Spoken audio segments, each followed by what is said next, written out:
All right, guys, glad to have you on board again today. Happy New Year, of course, and I hope you had some time to celebrate the holidays with your friends and families. Take some time off the charts and off the computers and stuff like that. Enjoy the real world persons. But anyway, that being said, I promised and we're going to deliver. That's that time of the year when we're going to do some of these long-term forecast reviews. This kind of multi-year ahead of us. So certainly not just forecasting what's ahead of us in 2024 or whatever. It's just not the type of thing. I just want to zoom out. I mean, you know, we regularly do those weekly analysis in which we have a look at weekly reference time frame. But I think at least once a year, it really is at that moment, appropriate moment to zoom out into the even larger scale, into the monthly charts. And that's exactly what we're going to be doing in here. We're not going to dive any deeper than that, okay? So that's really the way to go. And same old analysis reference perspective here, which means in those larger time frames, anything that's above weekly can only be followed through by value. The simple assumption here comes with the statistical analysis in terms of market application of these things. And remember, these statistical analysis that I have put into the indicators are nothing that could be just framed for markets, okay? It could definitely be used elsewhere, and just using data points and just trying to forecast the probability of one series to keep going in one direction or the other, and if not, where are the areas in which it should be questioned. Though, of course, in terms of speculative aspects in the markets, these things have been very well suited so far, because that's exactly what the market is all about. Most of the time, there's real value moving, and people are just trying to follow those moves, and as we all try to make money out of it, we need to anticipate the other, which means the market is ahead of the value creation. But there's no way you can create a trend in the weekly or monthly charts without being actually backed by value, okay? So that's really the way to go. The simple assumption here is when you take those statistical occurrences at the markets, we know that the markets are not efficient, or at least not all the time, which means that sometimes prices can severely deviate from value, and it can last for quite some time. But studies have shown that, well, it rarely lasts more than 2 to 3 years. It's just the way it goes. The true bubble phases in which there is no reason to explain the rationale behind the price increases, and that means generally those prices will just rapidly pull back down to value afterwards, generally don't last much more than 2 to 3 years. So if you look at it in the context of my indicators, well, you know that I look at generally the 6 to 7 context boxes, or 5 to 6, and that means, well, that when we look at the 5 to 6 latest context boxes, in a monthly chart, we're looking at 5 to 6 years, okay? Basically, we get a new context box each and every year, okay? When we look at the weekly chart instead, what you have is a quarterly-based update for context, which means you're kind of having a look at somewhat like a year and a half, okay? Like 6 quarters. And a cycle, a general market cycle, average type cycle, is generally somewhere between 12 to 18 bars, okay? So there's one thing you know is that one full cycle, full circle around this thing, generally lasts between 12 to 18, okay, bars. So one thing you know is that 12 to 18 bars in the weekly charts will end up being 2 to 3 years. So that's the reason why I tend to say, as the longest ever recorded average bubble times are generally 2 to 3 years, that means, well, they can't last much more than a full cycle in the weekly charts. That means you can eventually sometimes see the bubble play their games in the weekly charts.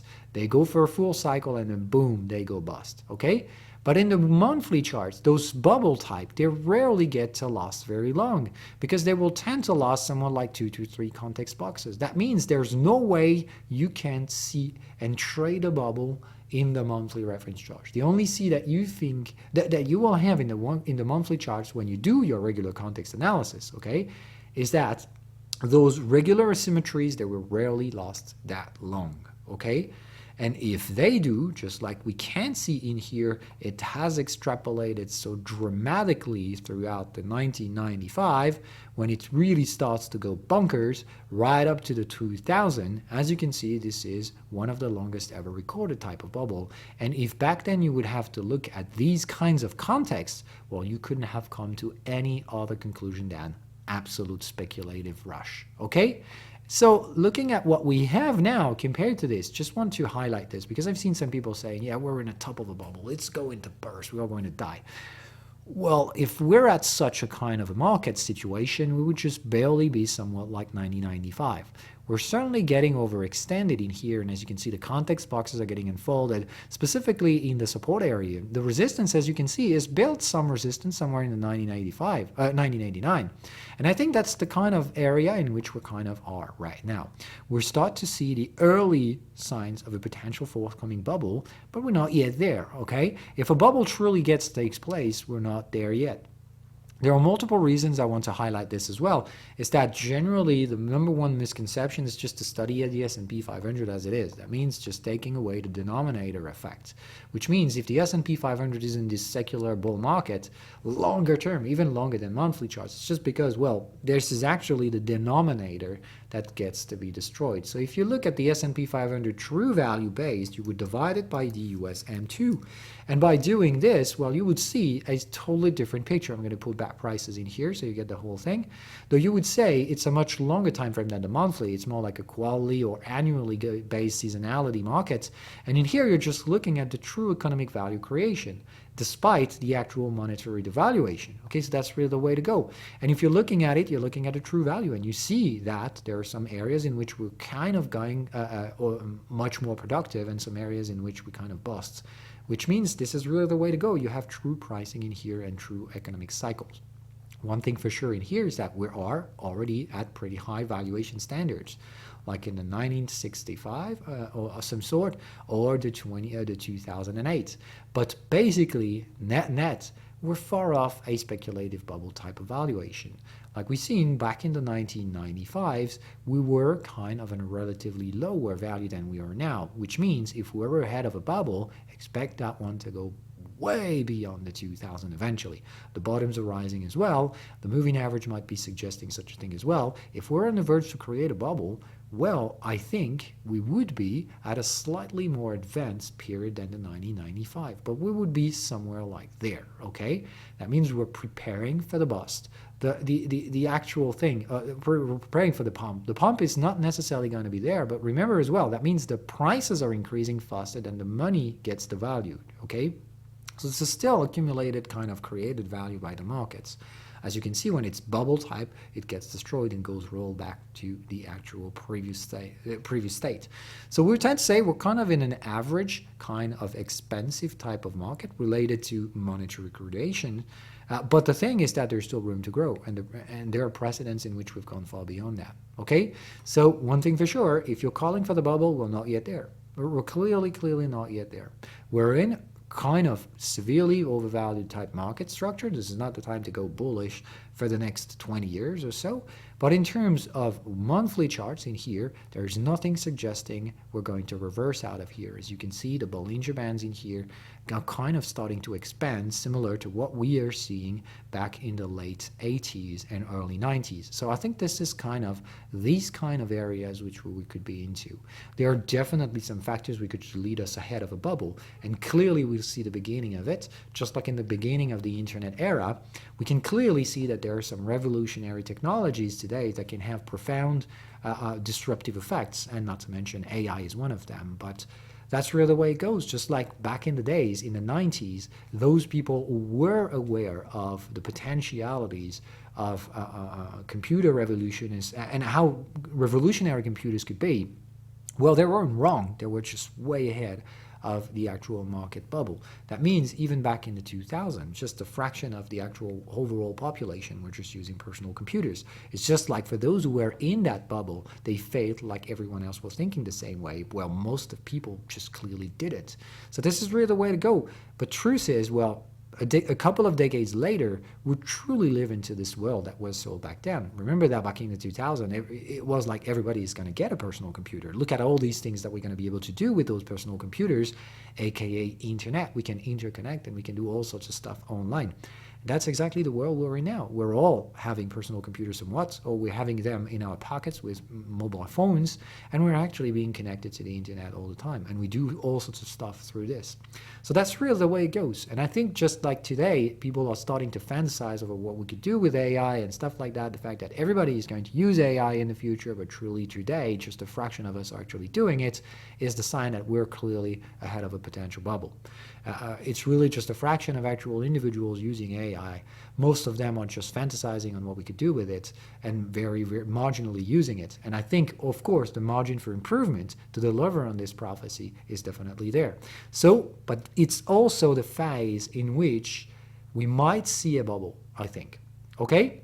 Though remember that the timescales at which we're working here is we're looking at the latest 5 to 6 context boxes, and we're not going to forecast anywhere beyond those 5 to 6 context boxes in the future, okay? So that means right now, the reason why I'm really talking about all this bubble stuff and potentiality is that, well, if we look at these things, okay, 5 to 6 context box in the futures just gives us to 2030. And there's one kind of general big consensus that something big is going to happen in 2030.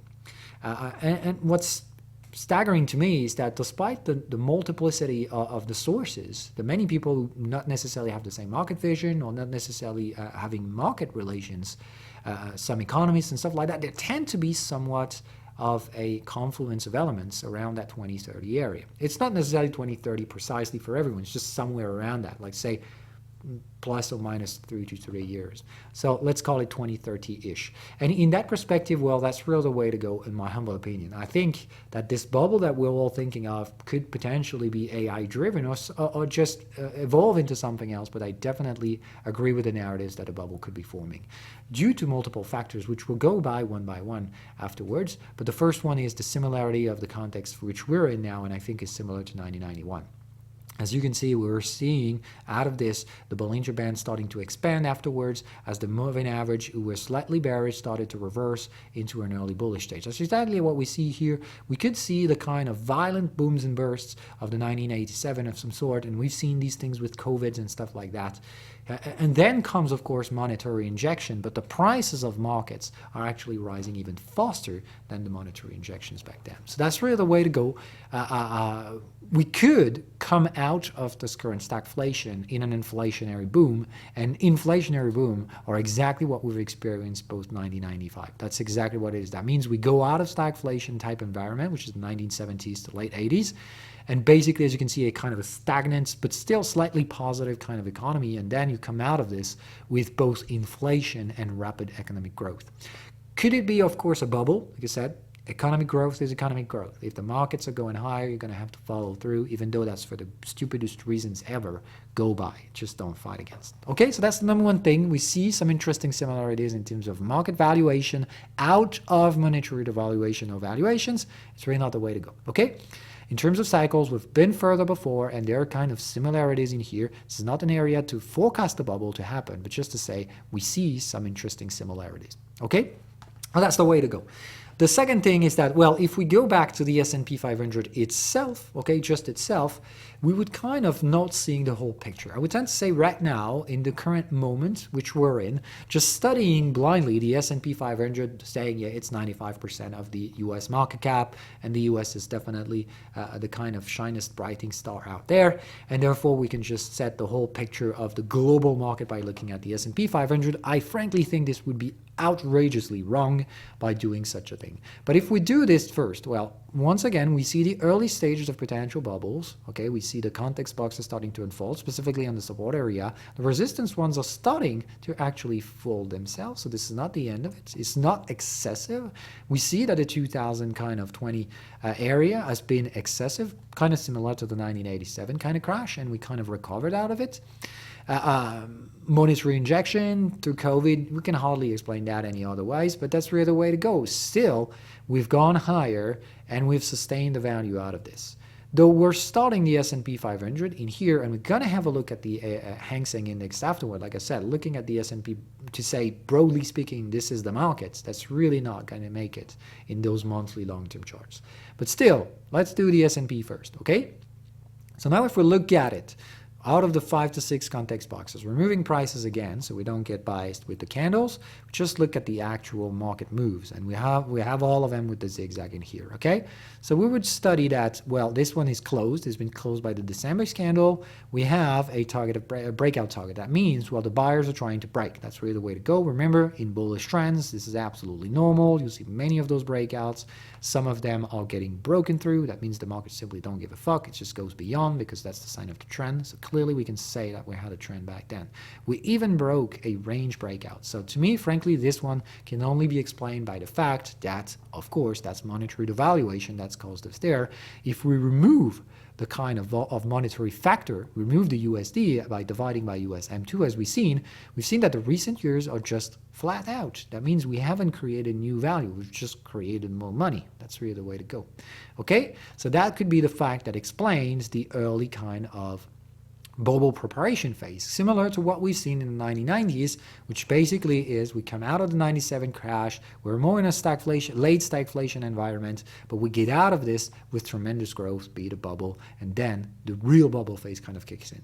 So one thing for sure is that I wouldn't fight against the bulls trying to go higher. Secondly, we're starting the year out of a double top area, and speculatively speaking, we rarely do use those cases. That means, well, out of double tops, even though the fact that they happen, we have a lot of history to prove that the double tops have played out sometimes in the past. We just can't trade them. In terms of speculative efficiency, it's not the way to go. So we're starting the year out of an area in which traders don't trade. They will either let the market consolidate back to supports and then we'll go higher, or we're going to grind our way higher. One thing that really orientates this probability on my end is that, well, clearly we see those targets. So I think this target tells me, well, the probability of a double top is very limited here. And even though I would never trade it anyway. So we're starting the year out of an area that's not going to be very interesting in terms of trading activity. Either that's going to be a double top and we don't trade it, or we're going to go higher, but not really in a fancy type way. Okay? Because we're really closer to the targets. That means we're already at the time in which the bulls are trying to take control, which means it's generally these kinds of moments in which the market tops are getting nearby. So we still have room to grow until that price and that one, but there's not that much, okay? So one thing for sure is that to say this year's context in the monthly charts are going to be somewhat like 53.70. That's an area in which, frankly, if we ever try to trade above these levels, I will definitely start to lock in some profits on my personal bullish portfolio and definitely start to cover it. That means starting to short sell the market. Short sell very cautiously. Once again, remember, if we're going for a bubble in the coming years, and I said years, I don't think this is variable for 2024. Okay, so that's really the way to go. I doubt we'll go that high, but if we ever go that high, that's really going to be mandatory profit taking, partial profit taking, of course, and potentially some cover trades on derivatives markets. That's the way to go. I think anyway, the volatility boundaries are stating slightly at higher valuation, somewhat like 5,000. I think this is what we're legitimately headed for. Are we going to sustain over these levels? I doubt it. That doesn't mean prices can't go higher. I just doubt we're going to make monthly candle closes somewhat above 4,000. That's really the way to go. One thing that we need to note as well on the bottom end of this chart is that despite the fact that there's trend in here we all know about, we're having quite a very mature bearish cycle now. So that means the probability to terminate this cycle is kind of significant. So that would kind of somewhat balance the information that we stated before. Having a kind of a pullback, which means pullback is just terminating a bearish cycle, having a mature range in the lower time frame, which could be exactly that, meaning we could go back to the technical trend channel support, which is somewhere like 4,000 now. Though we could go back there, okay? This is where we're going to have to close below the 50% context and the like, which means, frankly speaking, I wouldn't be against the creation of this double top. I just said I'm not going to trade it. If it happens, that's it. But if it does, well, we're going to get this mature pullback. That means still the prices will go high again. Remember, the pullback is just a temporary area before we go to all-time highs again.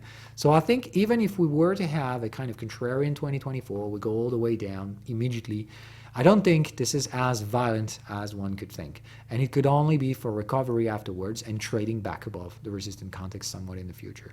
So I'm not saying 2024 is going to be bullish. All I'm saying is I think it's going to be noisy. And we're going to get into the probabilities that support these theses, and specifically the fact that 2024 is an election area for US. It's a major election because there's really like two types of Americans now. There are two types of Americans. There are the Democrats and there are the Republicans, and they can hardly speak to each other again anymore. There really been radical opposition in both ends, and frankly speaking, I'm not the one to say this one's better than the other. I'm just saying, well, this really is troublesome for the U.S. to say that the division there is in the country can hardly be met altogether. That doesn't mean there's still some rational person in between, but they're getting narrower by the day. So this is really the way we're getting into those elections. It's supposedly going to be Donald Trump versus another Democrat.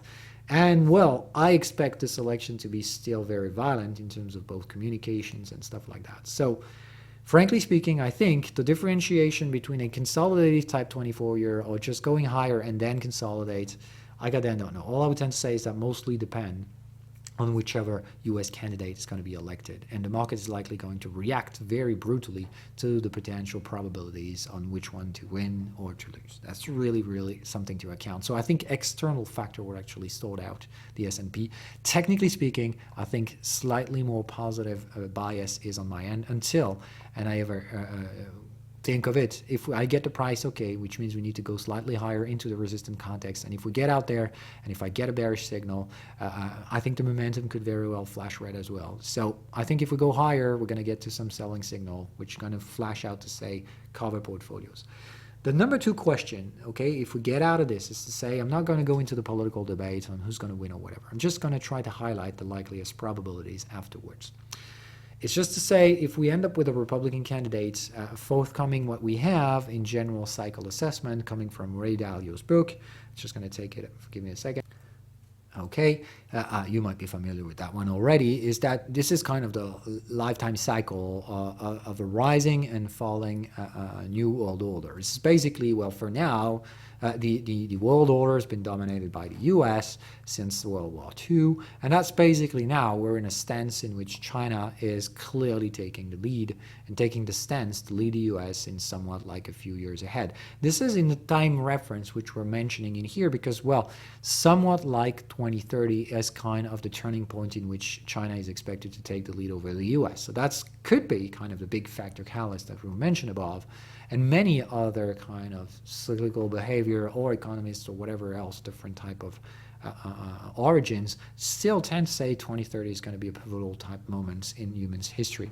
So very interesting to see because, well, the rising power China, as definitely as expected, followed this cycle. Very interesting. As you can see, this is prosperity starting to rise, as described by Ray Dalio. This is basically kind of the emergence of a middle class, broad-based kind of prosperity around kind of the magnificent years for China with the 7+ year growth and stuff like that. Then creates the debt bubble. This is the 2015 debt explosion in China as the first one. It's kind of debt bubble bursting. But as you can see, it's described as being and happening multiple times, at least two. And we're starting to see that in between the two, normally we start to see the earlier big wealth gap. That's the creation of wealth gap. That means they're starting to have disparity out of this newly created kind of middle class, which starts to be put in tension. Some of them get expanded to the upside, they get into the richer class, but vast majority just goes back to kind of back to poor, or at least averagely poor. So that's really the way to go. This kind of middle class tend to disappear slowly over time after the prosperity era. So we're here right now. That means China is in between the first debt bubble, which has already bursted, the end of prosperity area, and I can see already that there are signs of the first wealth gap that's already happened. That means the next to come is another debt bubble, and we'll have a look at the Hang Seng Index afterwards, just right after the S&P 500. But when it comes to the S&P, well, we're in the US, and the US is in the decline phase, okay? The US has definitely gone through the first debt bust. This is the 2008. Okay, and alike, this is 2000, this is 2008. We've been definitely through money printing and credit as expected.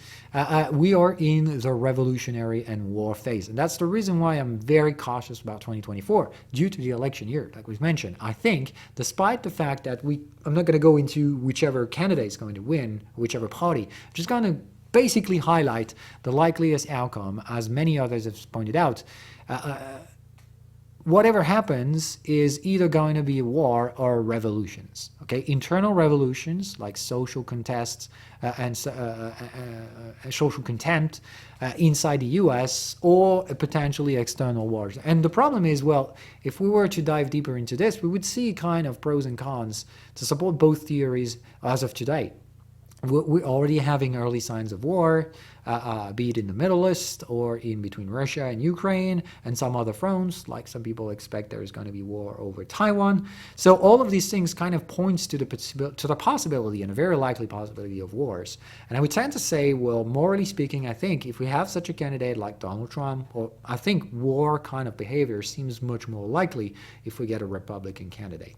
On the other hand, internal revolutions, social unrest is more likely if we tend to get a more democratic candidate. That means internal kind of conflicts, which means money printing to support the lower end classes and stuff like that to kind to stop the political unrest, and that means probably some very widely money printed to go into supporting some of the lower end classes, which would probably cause some unrest from the opposite class, which is going to say, okay, you're not just going to take the money out away from me.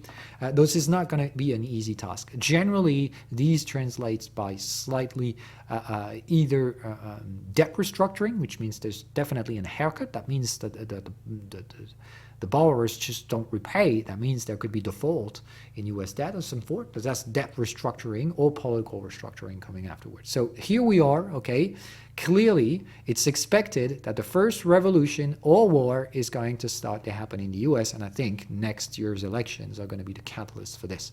What's following right after is new money printing and credit. So I expect this to exactly be the next catalyst, new money printing and another set of revolution and war on debt and political restructuring.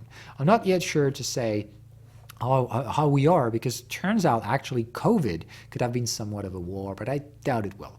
But it triggered somewhat some significant money printing. So I could hardly say COVID was a war, but well, I could also understand someone who said so. So I hardly can say if the US are there, which means pending for the next revolution and war, which is going to trigger the second wave of money printing, or are we already passed through that cycle and debt restructuring, political restructuring are the next days to come. So I tend to say anyhow and anyway, we're expecting either restructuring or new money printing after revolutions and wars. My stance is, well, I think this one is the likeliest, but I would agree being wrong with that. Okay, so that's basically it. When it comes to the S&P 500, we are either expecting new monetary printing, okay, a second wave of monetary printing in the coming years after, okay, some form of high political unrest, revolutions, or maybe a strong word to use there, or, of course, new wars. And like we stated, it mostly depends on the characteristics of the candidates who's going to be elected, be it the two big camps. Is it going to be a Democrat or is it going to be a Republican? But both ends should create money printing in the coming years following the election. Okay? So that's one thing we're going to have to talk about immediately, okay, is money printing. So do we have chances of money printing in the US? Frankly, we could say no, okay? In the monthly charts, we clearly see that some massive excesses of money printing have been happening. Of course, as you can see, this is QE, and then the pandemic, which just goes absolute bonkers. We had to create that money, but once again, some people may say this was as violent as a war. I may disagree with that. I just said extreme kind of cases required extreme interventions, and that's really the way to go. There was no other way around but to kind of print our way out of this. Now here we are, and the question is, well, of course, this clearly can't be anything but a trend. It's been excessive, so there is still a probability to go from bullish to bearish, but the probability following this kind of long end type cycle of this means, well, if we look at the net liquidity, and we actually have a much more longer history, there's rarely been deflationary in kind of fiat terms. It's generally speaking, most of the time, best case scenario is range, and if we look at cyclical activity, it seems the most likely. So we tend to say following a trend, we're going to go to a third range boundary. It's not a granted one because we've gone excessive, so there's still a slightly possibility of contraction in the money supply, but I clearly doubt it. Because historically speaking, we've rarely seen that. What best case scenario we've seen is after money printing excesses is some form of a range. So if we do that, we can see that out of the current level of liquidity, we could see somewhere like a 15% increase to get to the third range boundary. And that would be consistent with money printing, yes, but not necessarily outrageous levels of money printing. And of course, in here we're not looking at just the US. We're looking at kind of European, Western countries kind of liquidity. So this is really interesting to see. I think money printing is going to come out, definitely, but not necessarily as violent as expected. Still leading me to believe that in the coming years, okay, let's say 2024 to the next year, I don't think the money printing that we've just mentioned before is going to be in the short term. Short term meaning the next couple of years. It's definitely, I think, very, very expectable by 2030 plus. But I don't think we're going to get it before ranging first. So that tells me one thing. I don't really think that if one candidate or the other gets elected, it's going to have immediate effect at the beginning of the mandate. It's just going to give us the probability of the money spending. Is it going to be to a war kind of endeavors, or is it mostly going to be like supporting the lower end class? Okay? That's really, really important to think of it, because it's going to give us the nature of money printing in the years in the future, but that still means the market will always going to be ahead of it. It's going to take the risks of where is it going to go. So the election is going to give us a glimpse of where the money is going to be spent. Is it going to be spent on infrastructure and kind of healthcare supports, kind of lefty side of the equation, with a Democrat leading the pack, or is it going to be a Republican leading the pack, probably leading us to some kind of more advanced warfare situation in the coming years? So that's really an interesting thing to think about. Okay, though we'll see who the candidate is going to be. I'm not going to go with my personal pronostics or whatever. But one thing is for sure is that we can use another kind of reference in the US to understand that, is to look at the yield curve. If you look at the 10-year yield, okay, we'll basically see that we're at the end of an era. Okay, that's clearly supportive to the fact that we're going to get to some more of a range in terms of money printing, because you can see the long end kind of distortion of the yield curve, a 10-year yield kind of being absolutely going down for decades in a row. It's basically, I've put it to an end. We've clearly broken a resistance, broken the moving average, which we never did for quite some time. This is really something has changed. But the thing is that we've gone very high. We've gone straight up to the Bollinger Band. That means that's the maximum I think we can get. So when I saw people like they're saying, yeah, we're going to get 6, 7, 8%, I was like, yeah, not even a chance for this to happen. I doubt it. Not until we get to some more average 3% first. So that's the reason why I've always said, I think inflation is going to go somewhere like 3 to 4%, and I think the 10-year yield is going to kind of be attracted by that level. Though that's consistent with the moderate stagflation environment, which generally lasts for a few years. And the thing is that stagflation is generally the kind of environment which we go out of by inflationary boom. And that's consistent with bubble creation. So that's exactly what there is. I think we're in stagflation, moderate, certainly not the 1970 kind type. We already have very low yield. It's too soon to consider a reversal. We're kind of going to range a little bit more, so expect another couple of years of stagflation at best. I think possibly 1 or 2, pulling back in here to average, and then eventually constituting some more higher interest rates to follow accordingly with the inflation, the high level of inflation. But certainly don't expect yields to be higher than inflation. If we get to an inflationary boom, it's not going to be the case. We're going to get high yields, certainly so, but certainly not crazy 20% type. Okay? So that's really one way to say it and to go, is to say the general average range for yields in history has been this. It's been pulled to some crazily high level in the 1970s, but I doubt we're in similar context, just because the stagflation we're in is certainly not comparable to 1970s. It certainly have higher level of inflation, but not 20% plus digits. Okay, so that's really the way to go.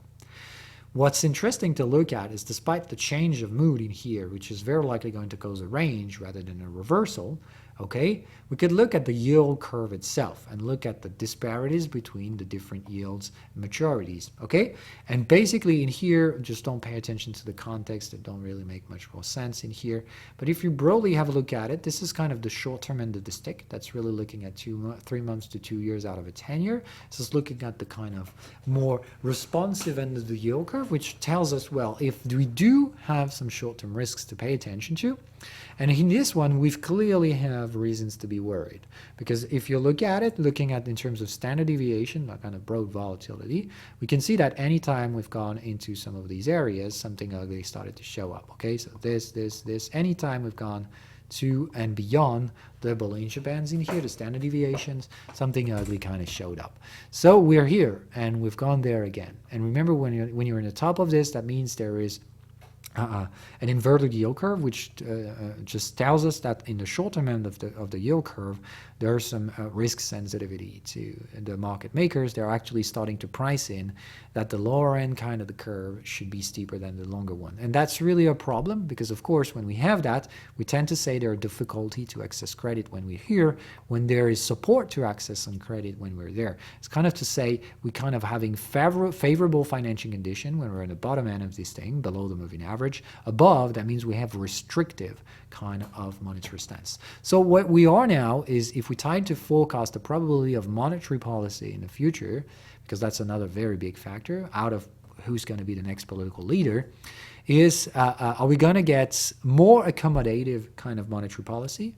I think we could. The thing is that we've highlighted the pattern before, which kind of plays in two sets of waves. You can see it goes up, then it goes back to the middle, and then it goes up again. Okay, up to the Bollinger Band, back to the middle, and the second attempt is generally, oh boy, something ugly, and we're gonna go straight line from restrictive to accommodative. So what is the likelihood for us to be in that stance again?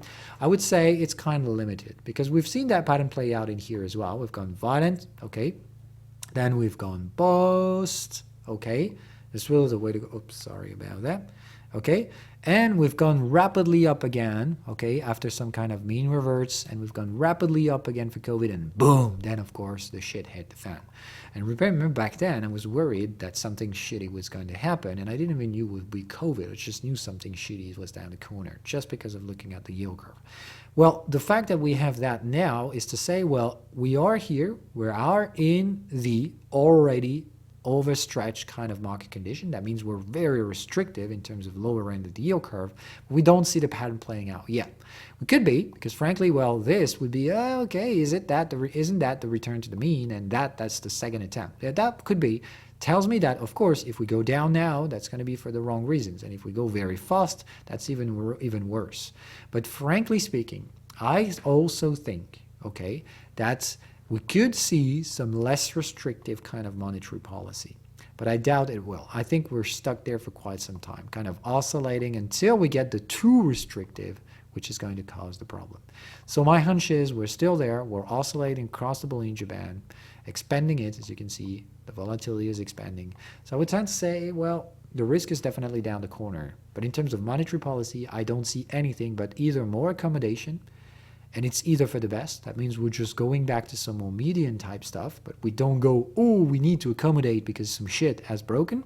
And I doubt it is possible. That would be very violent. I mean, that would just be out of 4 years, just going from extreme to extreme to extreme. That's still a possibility, but we can see previously in the past, we rarely were that violent. We kind of have a cyclicity, which gives us kind of some more room until the next crisis kind of show up. Okay? So that's really the way to go. But there is also a second version of it, is to look at the longer end of the yield curve, which is the second part of the equation. Looking at, once again, this is very sensitive, that this could give false signal. The best way to filter out the good from the bad is to look at the longer end of the yield curve. In here, same story. As you can see, we have standard deviations, and anytime we get closer to this and we go right back down to the other direction, there's kind of the same sense of what we've seen before, which is basically in here we have two favorable money conditions, average, two favorable, preceding, two restrictive, which means the credit flow in the economy is just not appropriate. It favors either creating bubble or accumulating credit in some more special forms, like, I don't know, the 2008 bubble, which is go into accumulating too much credit in one specific sector. And on the opposite direction in here, that means access to credit is very, very, very facilitated. That means in here, we're really, really doing everything we can to support new credit creation. As we can see, we've been very low in here during the QE era. That's basically the way to go, facilitating access to credit. Okay? So that's the way to go. We're here. We're now, of course, in restrictive territory. That means the capital doesn't flow efficiently. It can create some accumulation at that in some areas. We're favorable for speculative bubbles and stuff like that. So this supports our first thesis. We might be in an area favorable to create a bubble. okay? That's very, very important to understand. If we look at the bubble area back in the 2000, we can see that we were in this kind of higher stance earlier. We've seen the volatility being destroyed as well. And as you can see, this is where we are. The last time in history which we had similar type context was actually preparing for 2000.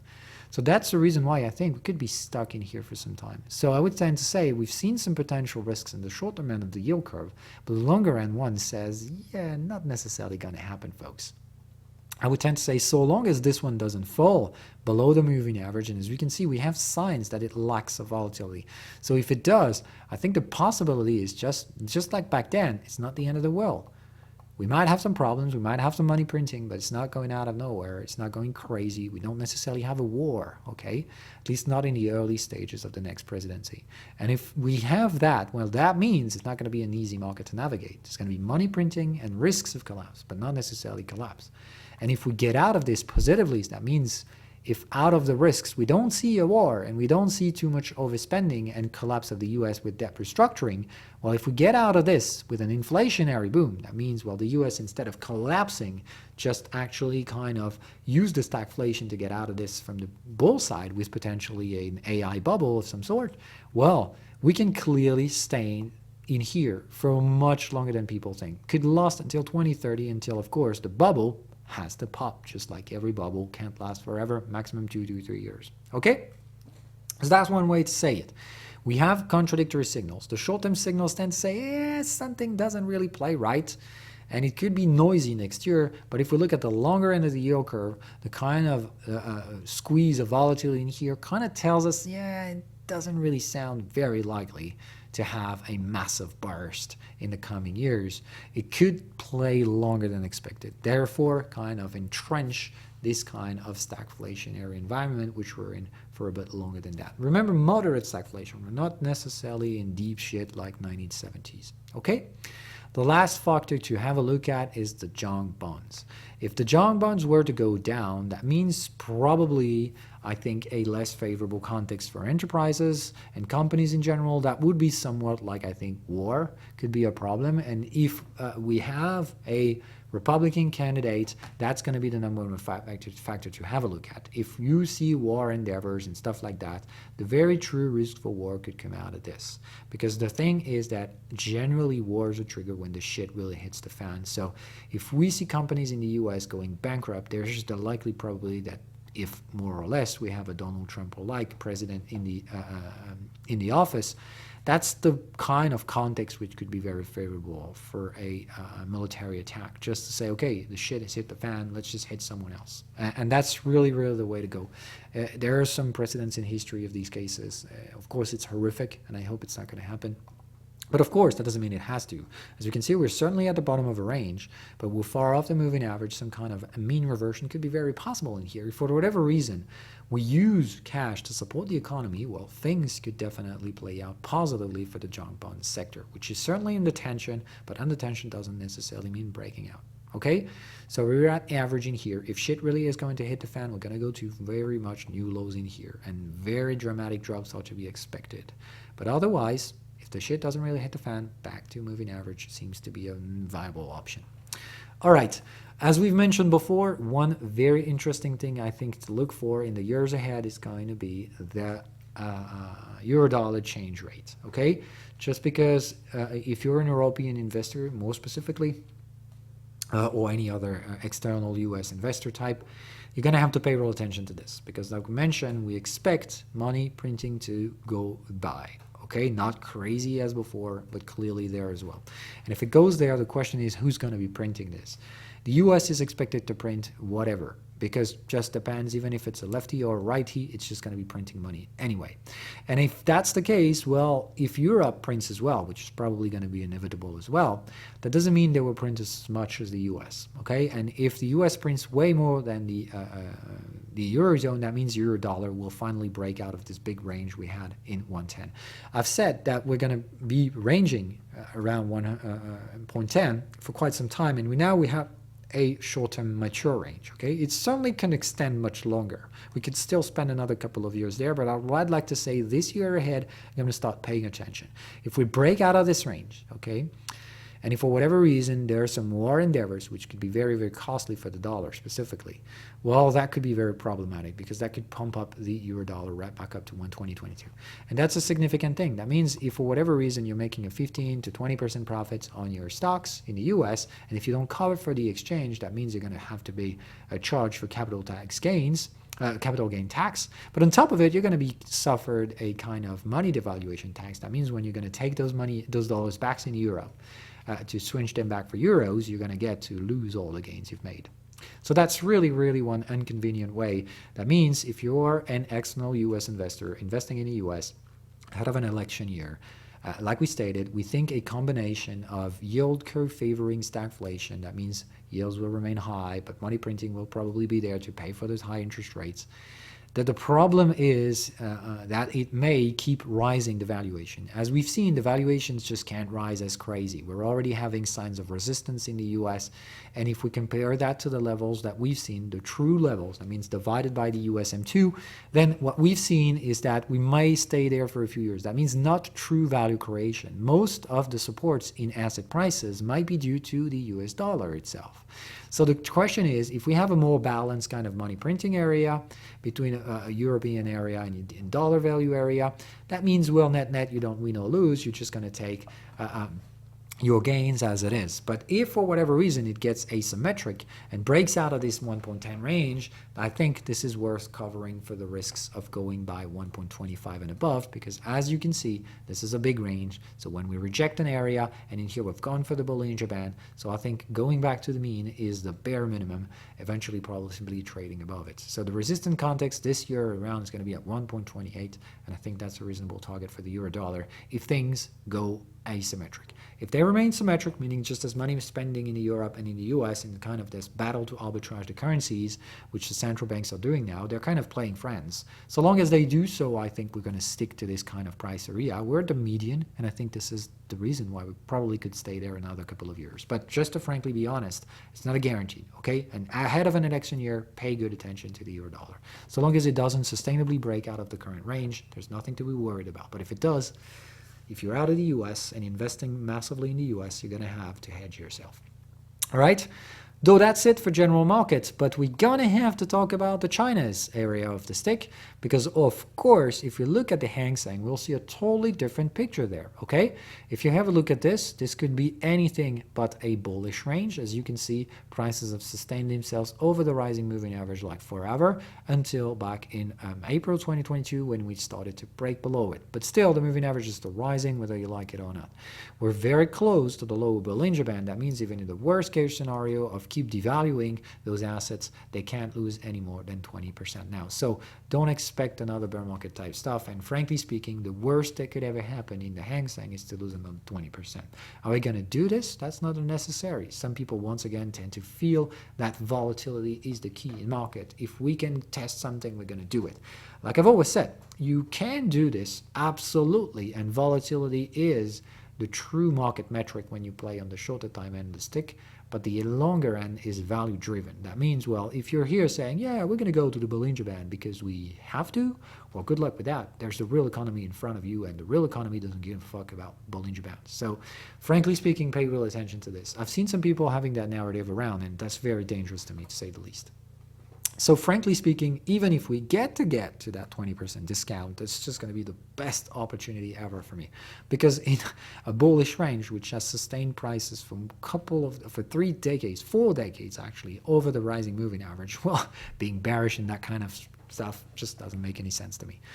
Though that's really the way to go. I think China is on the 180 degree out of the US. As we've seen, the US is starting the year out of all-time highs on a potential double top, which we won't trade, heading for potentially slightly higher prices, but we're going to have limited returns. When on the other hand, China is at the bottom.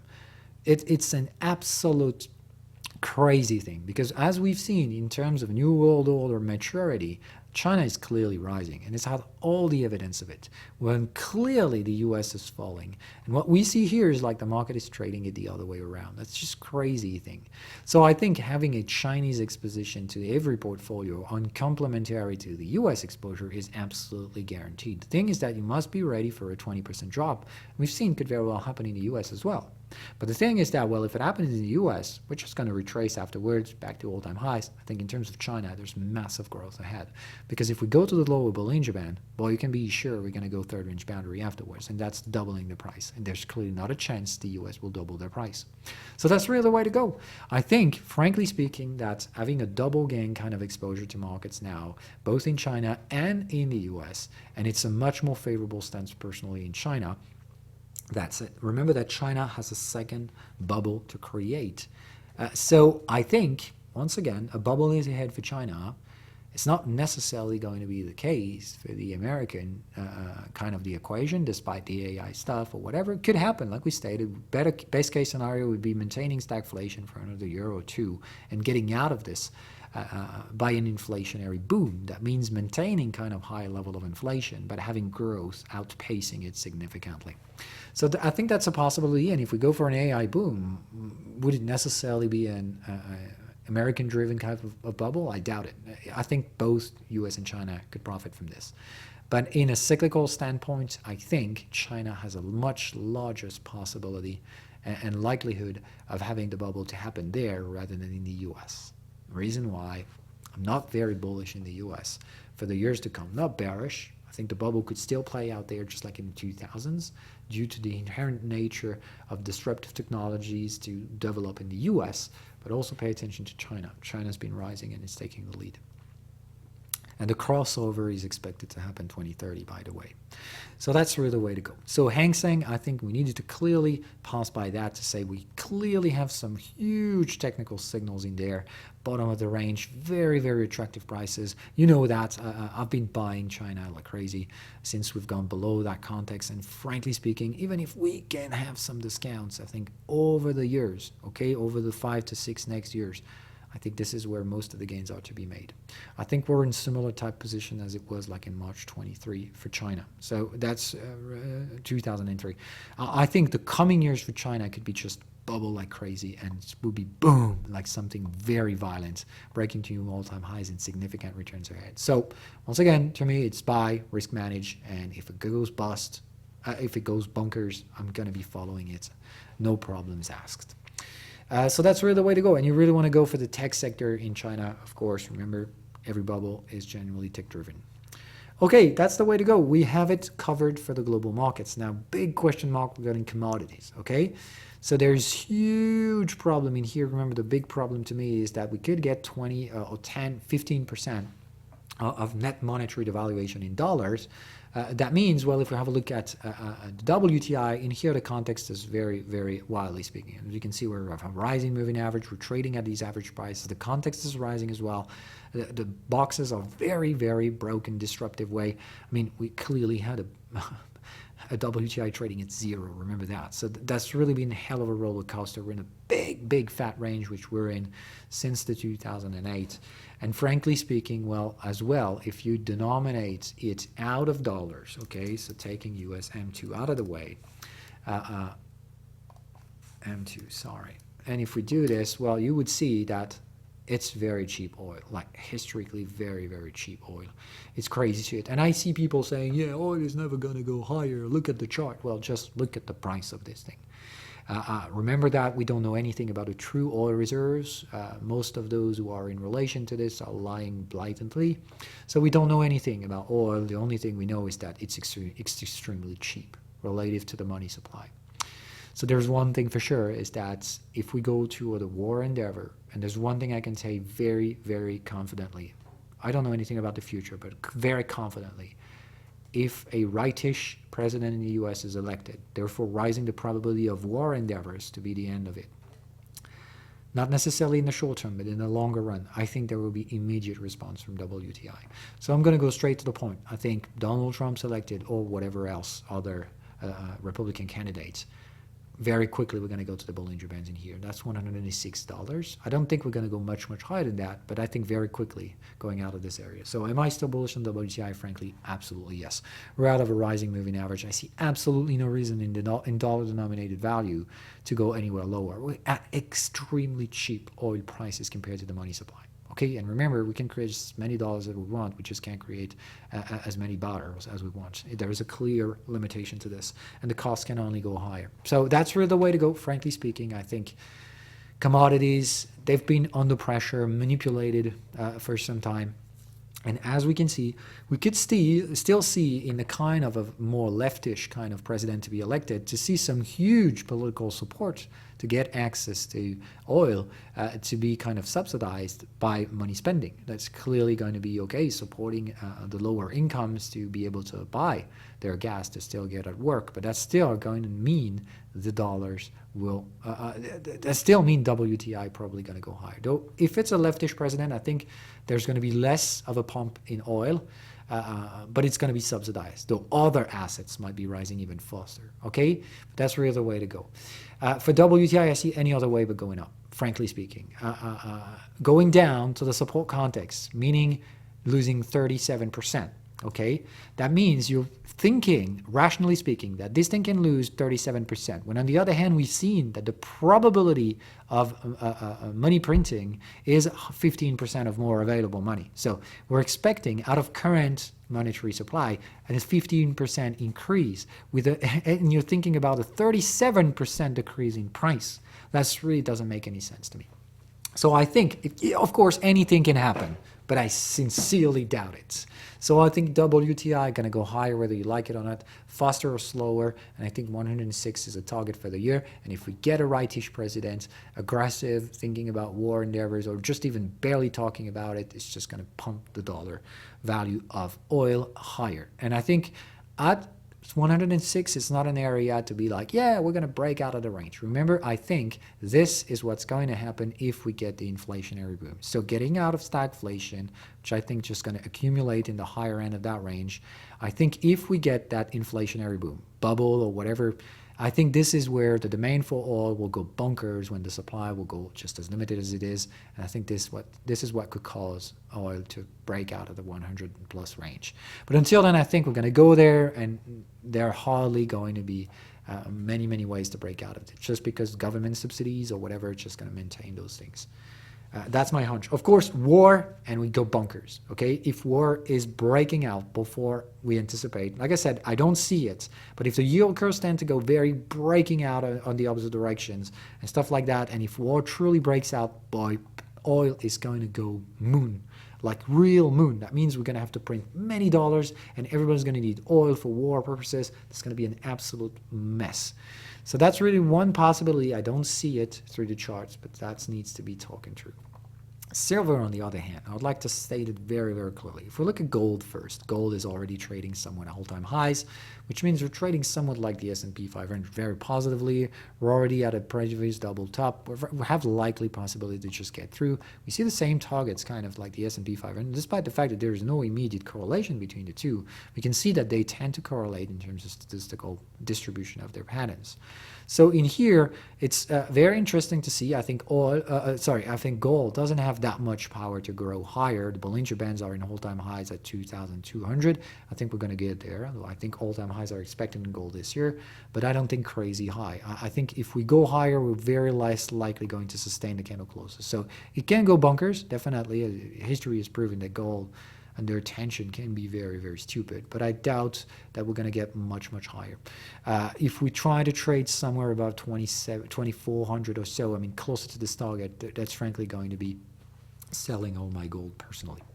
The reason why I'm on silver is because of this. The silver to gold ratio is at extremely low level. Very extremely low level, and we can look at, I mean, significant history in here to say anytime we've traded there, it's never really happened anything but going up again. So frankly speaking, I think there's just a ticking time bomb here. We've terminated the cycle in the monthly charts. We're trading at average value. I think we've gone through the Bollinger Band already. Next stage is to go to the opposite one. Bare minimum to me is to trade this at the 184.22. So that's really the way to go. I'm saying I think gold can go higher, and it can go a slightly bunker when people feel like they need it immediately for protection or whatever. So I think gold can spike up, not necessarily last very long, but I think silver can just do more than spiking up because it can catch up on gold first and also following up the demand that could be for gold. Same thing is when people can imagine this thing to lose 40% or so, that's the next area, okay, losing 50% by still diluting the supply by 15%, just makes no sense to me. Surely that can happen, anything can happen. But in here, like I said, we're not in random chaotic structures, we're value driven. In here, it's not just one big guy can say, okay, I think we can go there, so we're gonna go there, I'm liquidating everyone in the process. It just doesn't make any sense. To me, can happen, like I said, I'm just trading frankly against that. And there's no way to see. The second thing that supports this assumption is to say, well, as you can see, anytime we squeeze out the prices of silver, there's always a bump out of it. So we've squeezed bump, okay? And frankly speaking, I don't think there's even a chance, now that we have made higher highs and higher lows, that we're going to get back there again. Just like I think this clearly is now the bottom, okay? As you can see in here, we really failed to make a new high. Therefore, we made a new low, squeezed again, and then higher high, higher low. And as you can see, this was the bottom. This was the end of it. We never retraced to that level in the future. Never, ever. So I think we've done that in here. We have a rising moving average already, okay? Though that's really it. We're trading above a rising moving average. We've squeezed out, which means we've tried to go as low as we could. I think out of these areas, there's not a chance we go there. Though this is where I think is the net invalidation for my scenario. If we ever get $15 per silver, just let's go crazy to me. On the other hand, I think like we stated, here's the bare minimum, like going 31, 32, going to the Bollinger Band and seeing how it plays out. The rising moving average means if we do it fast with volatility, the Bollinger Bands will start to expand very quickly as well. So I think in here, it's not sky is the limit. Frankly, I don't think silver can go to the moon. But I think there could be a severe repricing of silver, even if gold doesn't go bonkers. That's really the way to go. Though that's always been my thesis, I'm really willing to eventually be proven wrong with that one, but I doubt I will. And frankly, everything here suggests we're going to reverse this context. That means we need to go 20, 30 at best. And I think this is the level to go by this year. It's not necessarily 2024, but I think we've accumulated for long enough. There's not a chance. Worst case scenario, going back to the average in here, and that would be a 19. That means out of current prices, forecasting a 20% drop on prices with a 15% monetary dilution. Doesn't make any sense to me. Can happen, but like I said, we want to see deflation to get to that. Otherwise, not a chance. Okay, now when it comes to distribution in the stocks, I should have mentioned that. I think it's worth talking about it before we go to cryptos. Remember, there's this RSP, SPX kind of distribution. And if we look at this one where we have the strong resistance that's been built in here with signals, now we've got the strong support built as well with other signals. So that's really staggering because we had kind of a bearish range detection and now a bullish range, both of the time market trying to accelerate up before it. So as you can see, this is clearly kind of a well-balanced type markets. I've always said, I think we're going to get back there, but now it's closed and we have it. The context is detected by December, so long as the signals as well. So we're in a market in which the signals are now confirming my personal assumption that we're going to go back to the average. This thing has built descending tops and ascending bottoms, and I think we're just locked in this embrace for quite some time. That means now the state which we're in at the beginning of 2024 is I don't think any of the gains that could be made by the S&P, and we not even mentioned the potential losses. I think the big names, the Apples, the Magnificent Sevens are the first one to take a hit. Because, like we said, there is a risk to downside on a double top. It's not tradable, but if it happens, I think the big caps are going to lose very much. The other hand of it is, well, if we go higher first and then lower, I think the big caps are not going to be the ones to take the gains. I think the S&P 490 are going to take it. That means first going back there. That means kind of a value trade to make the new all-time highs. And then we see either there we keep going. That means the value trade keeps extending and we keep maintaining higher valuations, or the big techs kind of catch over. That's often definitely a possibility, but remember, the AI narratives and the like, I don't think are going to shine bright on the next couple of years. That's the reason why, personally, I generally don't disclose, but that's the way to go. I've taken 15% profit on NVIDIA. I'm still buying it, don't worry, but just NVIDIA, I think, is now, I have higher targets for NVIDIA, but I think now is an appropriate time for breakout targets, taking profits, say, okay, you know what, I'm going to just redistribute the money somewhere else for a couple of years. So this is not taking it cash it's really investing it in some other assets. That's really the way to go. Frankly, I've just taken profits on NVIDIA to buy more silver. All right. So that's the way to go. And I'm also selling Apple, like selling Hermes in Europe, just because these are bubble type assets. Clearly, I mean, there's no other way around that. Just remove. These are clearly outrageous speculative bubble. And even though these things don't go bullish to bearish, I mean, Apple is a valuable company. Don't get me wrong. It's just that this is a bubble. This thing hasn't had a single correction since 2000. So that's really, really very overextended rally. Surely, of course, the earnings have followed through, but not in a recent couple of years. That's really since 2018, just gone absolute crazy. So that's the way to go. If this asset starts to lose, and we have signals in here that it's starting to be toppish, so I don't think we're going to go much, much higher. And if this thing starts going down, that's going to be a crash, okay? No speculative crash, that doesn't mean the asset will go, bah, no. It's really like we speculative crash. This is a valuable asset, still have lots of infrastructure, still selling some products and stuff like that. It's going to be a dead cat bounce, definitely, okay? So dead cat bounce afterwards, and the real crash may happen in the following years. But if we get a speculative collapse, so first of all, we could range there for some time, okay? I'm not saying Apple will crash. All I'm saying is, I think if it does, well, it's going to go bunkers. It's going to lose somewhat like, yeah, 40%. The speculative collapse is generally 40% plus. It's going to have to break that support. And this is where people will start to panic. Like, oh, this is the end of it. Of course, remember, the probability of dead cat bouncing for these kinds of assets is significant. But one thing I can tell for sure, I think Apple's price in 2030 is going to be lower. I think we're going to go back to the mean in a violent way, and I think this is going to be anything but a crash, and that's really the way to go. So it's not going to zero now. It's just saying I don't think Apple is going to be a leading company in 2030 plus. That's the way to go. Same thing for Hermes in the euro area. It's absolute raging speculative bubble. Same thing. Context as detected to be bearish. I think these things will start to finally see the bears. That means, well, seeing the bears, they'll crash, and then going back out, not making new highs because that's a dead cat bounce.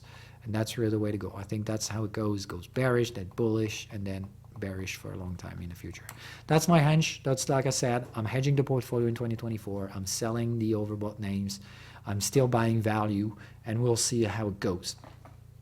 The reason why I'm doing this is, like I said, I think the true value of SPX, like out of dollar-denominated dilution, I think it's going to stay there for a few years. And if we stay there, well, that's the reason why I'm more into value. Value can deliver yields, and that's it. That means even if I sell the stocks at the same price I bought them, I could still have made a profit in the process with true value creation. Okay, now we're in 1 hour and 5 minutes, and we're finally going to start cryptocurrencies. So I know this is what you guys are fancying the most, but that's also why I think crypto might be forecasting a very difficult 2024 year. Okay, I'm going to argue about that because, frankly speaking, I'm going to put prices back in. I'm going to study the crypto total first, okay? And in terms of general market, crypto total, there's no way to deny the bullish trend. I mean, those who do say it, I very sincerely criticize them openly. The thing is that I was okay to say crypto might be worth nothing so long as the context in here was close to zero. That means, well, since 2021, I was like, yeah, maybe this thing could be just a thing coming out of my mind. Even though I studied the tech, could be very well just another bubble going straight out to zero. Truth is now it's not. We've held the candle closes, the context boxes have updated accordingly. That means the bottom valuation for these trending asset has risen to somewhat like $1 trillion in 2022. This was perfect bullish entry for me. I've said it multiple times, don't be the dumbest one to sell at the lows. We're starting to recover and we're back at average. That's really the way to go. The rising moving average is still there. We're overlapping the previous resistance and support. Surely we can go back there again. So don't get me wrong, there is still a possibility that we're at the top now. You don't know anything about it. One thing is for sure is that compared to what we had back then, where we just had a bubble, and yeah, is it really valuable? The answer is now it is valuable. And whoever is arguing this, I mean, you can clearly stop that video now. There's no way I can agree with you. What I have in front of me might not forecast the future. All I'm saying is I trust what I see. What I see here is whatever says is not a thing that goes to zero. So that's really the way to go. It can still do it with the probabilities of this to happen are close to zero for me. So that's really the way to go. The assets are now valued at a bottoming $1 trillion. What on top of it is that the algorithms have detected that bottom. And on top of it, it is not joined by a signal unless you are careful enough to look at it to see that we've made a new low in momentum compared to 2019 lows. Okay, that's a new low in momentum with a high low and a high high. That means this is a hidden bullish divergence. This is a typical trending behavior signal. So I think a bottom has been made there. Worst case scenario, we go there, but that's really it. There's not a chance we break those levels. Okay, so that's really the way to go. The moving average is there as well. So yeah, worst case scenario, this year we lose 50% on crypto. We've seen that the stock market can retrace as well. It's not going to be the end of it. The stock market was going to go higher again. It can retrace, but it's always going to go higher. Anyway, because what we've seen is that the S&P, if it goes down, is for a pullback. Pullback means we're going to go all-time high again after this correction. We've seen that for China, bare maximum is a 20% discount, and then that's a massive decade-plus opportunity ahead of a bubble. So that's really the way to go. Sure, we can go lower. 2024 could be a barrier. I definitely understand it to happen. The political jitter and noise could very well be a major driver for this to happen. But until then, if it goes lower, it's just going to bring some more buying opportunities. And the market always takes ahead of it. That's the way to go. The market could be reactive to external factors, political-driven type factors. But if we look at the prices themselves, even if we look at the risk curve and yield curves and stuff like that, I don't see any of it. I think potentially somewhere like the end of this political cycle, meaning 3 years in the future, eventually 4, this is where I see potential risks to emerge. But so long as I don't see the yield curve going bonkers, I'm not going to believe it. So I frankly think 2024, in terms of general time scale in here, doesn't give us any clue. We're in the middle of an interesting. I mean, we're starting 2024 for crypto. We're not even at resistance, okay? So I think there's still room to improve. But if it does, there's one thing we need to assess. It's the general structure. Like we said, there's one thing we can't discuss. It's that this thing is a bullish trend now. It's going to go higher. It's going to break all-time highs. It's inevitable. The question is, how long is it going to take? Well, it's not inevitable. It's just to say, well, it could not happen, but it has all the prerequisites, so long as it maintains the support of $800 billion. And as we've seen, the support context is there, the moving average is there, there's no way we break out of it. Technically speaking, it's so improbable. So long as it doesn't happen, it's just a matter of time before we break out of this resistance. It is our valuable asset class, and like I've always said, this is not a bubble. We not only need cryptocurrencies, but we need the real ones. There are certainly 99.9% shit in this thing. But there are some truly absolute pristine assets in this. Bitcoin, Ethereum, just to name a few. There are others more speculative or trying to survive, but this is really the way to go. If today you're disagreeing on the fact that Ethereum is still going to be there years from now, I would say, what the fuck are you thinking about? Because what we see in Ethereum structure is exactly what we have in the crypto total. So frankly speaking, just like Ethereum and crypto total analysis are exactly the same, I think Ethereum is one of the assets that's going to drive the crypto cap more than anything else. So that's the way to go. Like I said, these are valuable assets. In these time frames, the monthly, the weeklies, you can't cheat. There's no trend that gets created out of nowhere just out of speculation. It could have been the case in 2018. But it did not. It's proven to be wrong to those who said that now because of this support. And so long as it stays there, there's no way you can have a bearish forecast. The only thing you can say is, I don't know how long it's going to take to go back all-time highs. But when it does go there and challenge this is a wave 5 extended structure according to my strategy, meaning we have multiple breakouts, each and every one failing to install a true trend. They've gone up and down, kind of. They overlapped on a fully rising moving average all the time. So that's really the way to go. It can last longer, but anyway, the moving average is going to put the pressure to the upside. So I would say it can't take any more than 2 years. So by 2025, I think we're going to be all-time highs or somewhat closer to it because it's going to be pressuring to the upside. And when we go back there, when we finally succeed to going back to 2.8 trillions, call it 3 trillions, we're going to break it, and it's going to be a wave 5 extended. One thing we know is that it breaks the trend line between the two, okay? It generally doubles, more than double the amplitude of the corrective range. That means we go there and we double it up to 5 trillion. That's the bare minimum we have. That means we're going to go higher than that, generally twice. That means somewhat like a $7 to $8 trillion value area. Because remember, that's a trend. Trend goes from value area E to value area B to value area B, as the value, the true value in between these assets is actually doing this. Okay? That means prices will anticipate and then stabilize. So that's not just a one-way trip before going back down to hell. It's one-way trip going to heaven. But of course, that's not just going forever high and just massive valuation. I think somewhat of an $8 trillion value is sustainable for crypto. That's somewhat similar to the valuation of the gold money supply. So that's really the way to go. I think this is somewhat rational for the purpose of these tokens. And there's not just Bitcoin around, but that's really the way to go. Okay, I think we're going to get there. Is it going to be 2024? Whatever. All I know is that whenever we get to challenge the all-time highs, it's going to be excessive. I know these structures will V-top, which means I think the value is somewhat like 7L trillion, but we can go much higher than that. Not infinitely higher, but we can V-top. We're going to go as high as the last dumb trader is going to be there. It's going to V-shape, but then it's going to stay there as we catch up with value. So that means we can range longer. Remember, the end game of it is the 2030 mark, okay? So if 2030 is the mark, we can either do it in 2024, 2025, and then stay there for multiple years. Basically, we anticipate the bubble. We have somewhat like a catalyst. Remember, this is going to be driven by reality, not by the fancy type of 4-year cycle crypto shit. It's not that. The reason why I'm mentioning this is because, like I've always said, if there is one thing that just points to a potential fundamental technical breakthrough, that means just something technical that puts away all the competitors, just saying we're going to be able to do something that any others will be able to achieve, and we're going to separate with the others. I think prototype sharding in the Ethereum ecosystem and layer 2 scalability kind of landscape is really that thing. I could be wrong, but like I said, if I am right, it's going to trigger the breakout. And that means if we have this technological breakthrough, and it's just a few months away in the future, I mean, we have somewhat of a date for it, but if it goes fine and if it goes through, I think this is going to be the technical breakthrough I've mentioned. That means Ethereum is going to destroy every layer 1 altnet competition, because just basically it's going to be able to scale at very affordable prices on layer 2 systems. It means all the layer 1s that have played the speed game are just going to be left behind. Solana is definitely fighting as hard as it can, but frankly speaking, like I've always said, Solana might be operating at a cheap cost as an execution layer. It still poses the problem of data availability. You can't store all those millions of TPS at a cheap cost. It's just not going to make it. So that's really the way to go.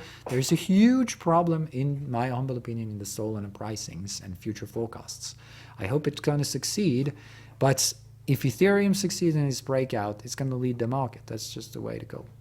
That's the way I see it. So I think 2024, my only big thesis in crypto is whatever is going to happen with the prototype sharding.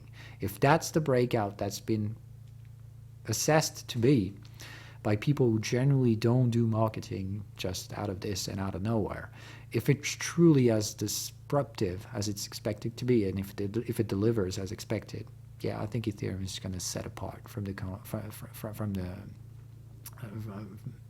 the opposition and any copycat out there. It's just the way to go. So whoever is not doing something else than Ethereum doesn't, it's just going to not make it. That's my humble opinion. The truth is as well, it's potentially smart to say it could be going wrong or just not happen as expected, meaning taking longer. It happened in the past that Ethereum had troubles to solve the issues. So if for whatever reason Ethereum needs more time, which is a possibility, then there's large open doors and competitors to try to outpace that thing. But like I said, I think the breakout of the all-time highs in the global crypto market is going to be made by technological breakthrough. That means whenever we break those all-time highs, we'll be able to know. I think with data, not just future selling pitches, but the reality is going to show who's winning that game. The status, I think, is that this winner is going to be the commodity right after Bitcoin. Bitcoin is going to be a commodity a few days from now, unless it gets rejected by the SEC, which seems very unlikely. Well, that means Bitcoin is now officially a commodity. It's probably going to be the next one to win. If Ethereum succeeds, it's going to be that kind of global platform in which everyone can build upon. That makes it a commodity. That's really the way to go. Though that's what I think could be wrong. Therefore, I'm not saying, okay, buy all Ethereum and forget about the rest. We're just going to make a quick assumption in here on how to distribute the risks in the portfolio. But broadly speaking, you need to understand that the kind of same similar structure we have in crypto total and Ethereum is just, I think, to me, not just a coincidence. I think Ethereum is going to be the leader for the next cycle. And if there's one, I think Ethereum is in the best position to price it in. The thing is that, well, if Ethereum fails for whatever reason, this means others will start to try and shine. But until then, I don't see any signs of this competition to be legitimate. There's simply not a single actor that is trading 30 to 50% against Ethereum in terms of market cap. They're all 10 to 15%, which means they're trying to be legitimate competitors, but they're certainly not going to have any chance to flip Ethereum anytime soon. So the more I try to cross information, the more I came to the same conclusion. It's just, I think Ethereum has the lead in 2024. If there's a bull market, it's going to be Ethereum driven. Forget about the halving and whatever. That's really the way to go. If Ethereum fails or delays and another competitor fails to take on the lead itself, I think nothing fancy is going to happen. We can take longer years to get there. One thing is when we break, it's a one-way trip. It's going to be excessive. It's going to be driven by technological breakthrough and adoption. This adoption isn't going to be speculative. Remember that. If we follow this model, the next adoption curve is going to be switching from early adopters to the early majority. We're late early adopters. We're heading into early majority. That means this is where as many people will grow in terms of people onboarded. Okay? The early majority is made of pragmatists. They adopt the innovation as it's proven. That means they're not going to buy the newest shit coin. That's not the way to go. Okay? They will be comfortably with risk. They won't take too much risk. Okay? So forget about the over leverage calls or whatever. People are just going to buy the winner as it is. Slow grinding leverage eventually, but that's it. Though that's really the way to go. I think the next thing to forecast in crypto is to say your portfolio should be ready for 2030. And don't pay too much attention to how long is it going to take until we break the all-time highs. Once we break it, have some targets around 7 to 8 and $10 trillion. Know that it is impossible to figure out the top. It's going to be V-shape. But one thing is, it's going to range. It's going to stay there at a much higher valuation than the current ones. So just stop fucking playing the leverage game. You've seen that we can pull back for 50%. That means anybody trading with an above 2x leverage or above is going to be wrecked if we get a lower shadow candle. When on the other hand, out of current prices, okay, if we're going higher to somewhat like a 7 trillion value, and we're talking about value, remember, we're going to stay there. You don't need to time the market to be the perfect one selling at the top or whatever. Averagely, if you're just patient enough to let the prices stay in that area, you want to be out of a 4.5x out of current market value. That means your portfolio value now, okay? I hope you've already invested in crypto. I bet you did. Well, if you did, well, take the current market value of your portfolio, multiply about 4.5. That's what you can expect in the future, if and only if you can take on the benchmark. What I would like to say now is the second and final question we need to dive into is how to distribute a portfolio allocation into this. Like I said, in here, we're entering speculation, and I'm certainly not going to go like advising you to do this or that. All I'm saying is, frankly speaking, technically speaking, looking at the fucking numbers, there's one clear leader now, that's Ethereum. I don't understand anybody who doesn't have more Ethereum as the number one line in their portfolio. Now, does that mean I'm going full in Ethereum? Fuck no. There's not a chance Ethereum gathers somewhat like $7 trillion market value. It doesn't really make any sense. That would be way too high. So the reason is there's still going to be competitors taking some market shares. The question is, who are they going to be? And my humble opinion is there's one thing I will hardly get to discuss. Is Ethereum the number one line in a speculative portfolio in cryptocurrencies? I think for 2024 up until 2025 and 6 is a yes. So long as proto-dink sharding goes well, I think it has the most statistical chances to be the leader for the next market run. Okay, not the Bitcoin halving and the like.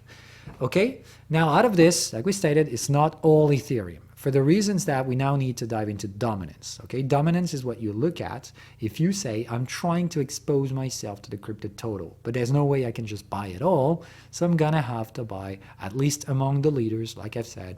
Don't go among the speculative end of the curve, buying the latest shitcoin or whatever. The next guys to come are the pragmatists. They're going to buy the proven technology. So try to stick to the top 50 plus and look at assets that have at least 2 to 2.5 year exposition to markets. History, okay? That's the way to go. If I take this out, well, I can see that I have multiple dominance charts factors. We're also going to look at monthly, weekly at best, but like I said, I don't want assets that just have a year of a history. So for Bitcoin, well, we clearly have a lot of history. I mean, Bitcoin is an old daddy. And what we see in here is that we're trading at average prices, falling. Okay, last time around we've rejected the moving average, so chances are, frankly speaking, I think we're going 30 and there's no other way around. You can see that the Bollinger Band is here as well. So I think in the coming years, remember, always think about 2030. I think by 2030 there's not a chance Bitcoin hasn't passed by 30% dominance. That means out of the current 53, Bitcoin is expected to lose 20% of its reference market share.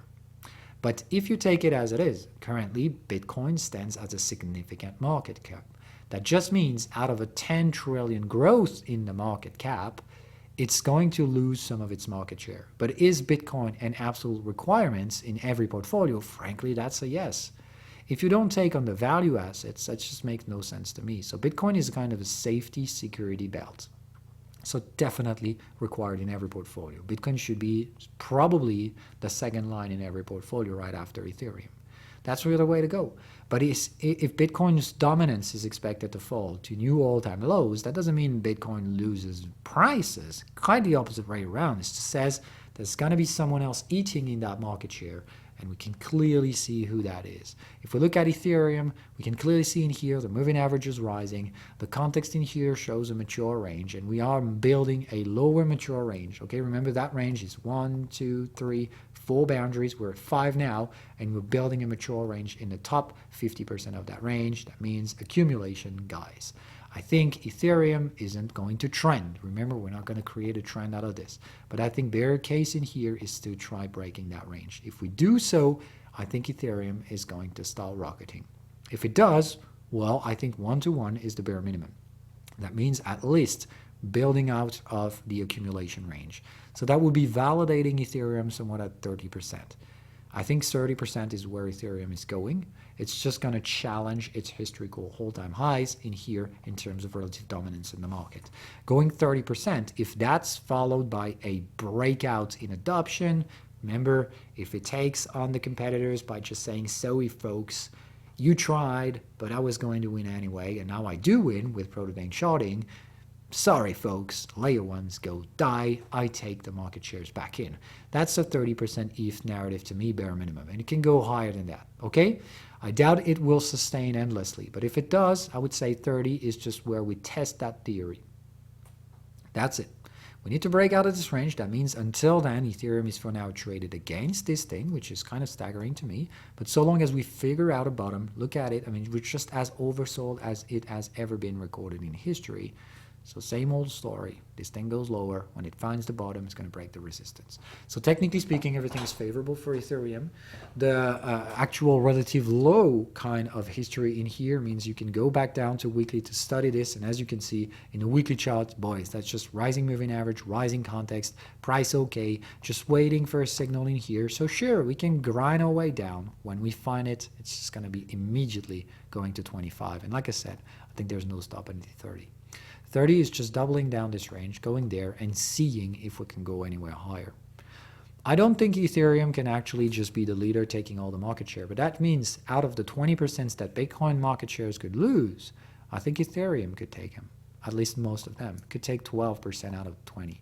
That still means there's room for others. I think if we look at Solana now, well, in terms of market share, well, look at it. We're at the Bollinger Bands already. We've fucked up the context in here. There is no clear evident trend structure. So that's really the way to go. Remember, the Wave 5 extended, if that works, they need to retrace to the breakout level and they need to recover and trade above the moving average. The moving average needs to remain either flat or rising and the prices may not fall below. It has been the case. For Solana, we've traded below the falling moving average. So I don't think we have all that takes to do this. Okay, and to go back and to overlap. And even if it did, that means we already made halfway through it. That means in terms of market dominance, Solana could still go higher to 5% or so, 5 and 6, and then it's going to go back down to 2.5. So Graphically speaking, I'm not going to fight against Solana because it clearly does have the momentum now, but I'm not following. End of cycle, this thing just looks like a range. And as we are going to see further down the curve, there have been precedents of this multiple times. Just if you look at Ripple, it just looks so much like Solana. You fall below the moving average, you fuck up the context, you go through the roof like, yeah, I'm going to change the world, and then you do not and go back down to earth.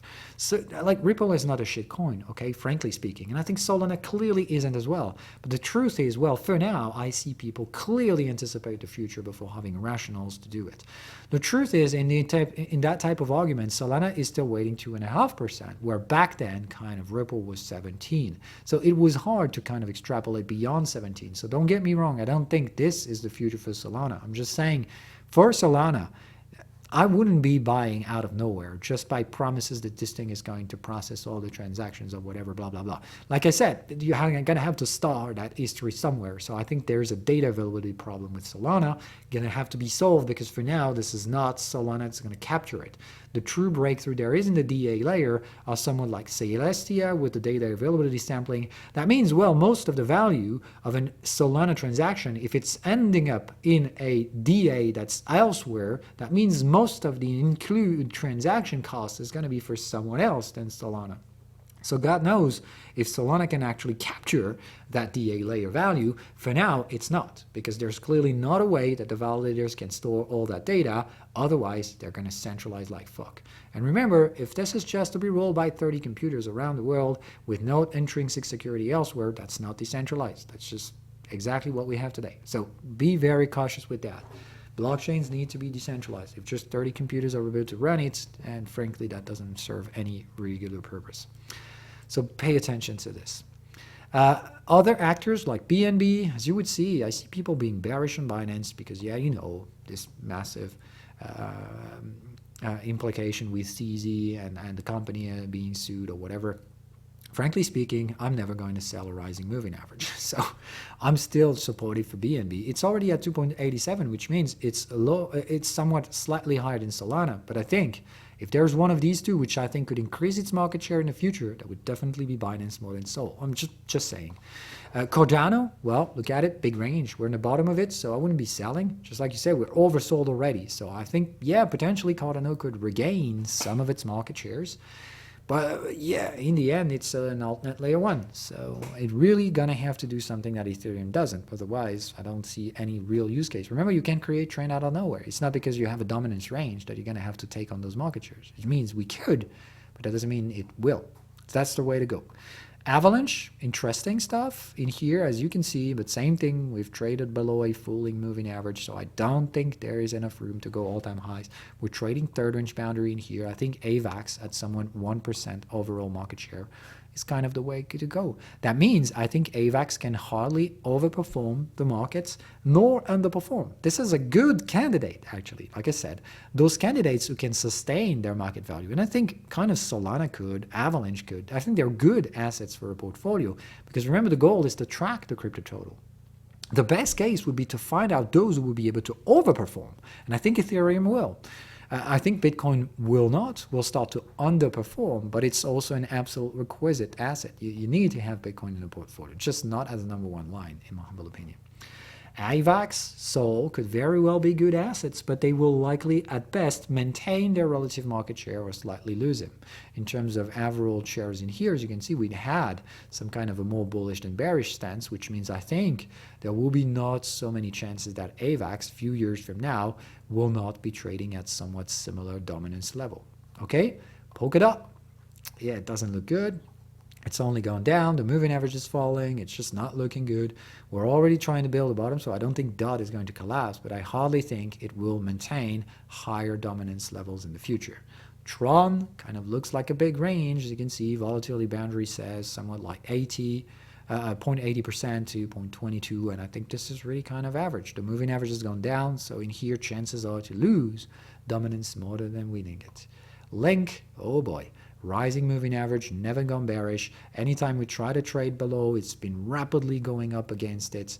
We're already trying to break, and we're trading above those breakout levels. There's clearly have been a trend before. Remember, the moving average has gone below the rising context.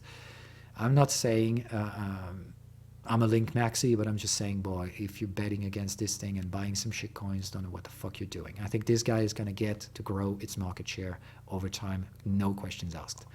Matic, interesting, as you can see, trending behavior as well. We've gone severely higher above the moving average. It's been ranging ever since. I think this is a good candidate. I would be buying if it goes to the moving average. Until then, I think it could lose a bit of market shares before gaining them again, but that's definitely a buy for me if we trade the moving average. Not a buy to go to the moon. I think buy to go somewhere like 85 afterwards. So I think out of the current 0.50% of current Matic dominance, I think this one can still gain some shares. So I think that's a good asset to put in the portfolio if you want to track the index. It could even slightly overperform eventually. So that means don't put 20% in Matic. That would be somewhat like 2 to 5%, kind of a regular portfolio allocation, not trying to overweight. It could still be an overperformer, so slight overweighting for Matic could be done. Litecoin, yeah, sorry bro, just going down, down, down. Good luck with that. Not a good vehicle for speculation on a portfolio. Uniswap, not a good one as well. We've gone down, we're at the bottom of it. That means it can still increase the market share, but for now the moving average is going down. The concepts are going down all the way. So if it goes up, it's just going to go down afterwards. I think there's no win to make on Uniswap. That means it could still probably be at or slightly higher in the future. So I wouldn't hold that asset up until 2030, but I think in the short run, for a more shorter term portfolio of the couple of years ahead, could be a very reasonable asset to make. If it succeeds breaking above 0.80, that's a very interesting asset to make, but that's the best I think it can deliver. So that means still out of 0.23 could go right up to this. That would be an interesting kind of endeavor, but if it goes there, frankly, I would get rid of it. That means if you buy Uniswap, get to sell it when it gets to that area, if it does. But for now, it's been oversold. It's been pushing down very hard. I'm not really betting on it. It's still in the bullish cycle, so I clearly think it can trade back to the moving average or the resistant context. But you're going to have to time that assets. Remember, if you want to be having a value investor type portfolio, you don't really want to trade against time. In here, time is going to be very, very painful for Uniswap, at least what it looks like now. Until it reverses this context, which I'll be very happy to see. Until then, I'm not taking the risk. Atom, well, like I said, massive range. We're on the bottom of it. If this thing breaks to the upside or to the downside, you have a clear invalidation. If it goes there, get out. If it goes there, go in. But don't wait until people go in. That's the way to go. Buy the bottom of the range. You see, you have very clear and clean signals there. The reason why I'm bullish Atom is just because I think it's clearly simple. Either Atom disappears from the ground and goes down to 0%, basically it goes out of interest, or it gather interest. And if it succeeds breaking 0.50, boy, that's a trend. Remember, mature range in here could be a monthly range. And if we break out of this, that means, well, this thing can easily trend to somewhat like 1 to 1.5, 2% kind of. But that's going to be a trend. Remember, the difference between just going up like crazy and ranging before going up means you're going to trend. Trend means the value moves below that. So I would say, once again, I don't know anything. All I'm saying is, Atom, I know very much about this ecosystem in general and also about Atom. If Atom finds market fit, and it could very well fail, but if it does, we're at the end of a bearish cycle in the monthly chart. If one starts, I don't think it's going to stop. So I don't think Atom will stop at 0.50 market shares if it goes. If it goes there, it's going to be trend. That means going for the Bollinger Bands and expanding them. I think if Atom starts to trend, it's going to overperform the market for several years ahead. That's the reason why, ahead of a 2030 portfolio, I think Atom is a very good bet. Either you're going to be proven wrong and you're going to lose all you put it in. It's going to disappear if it's going to break down this range.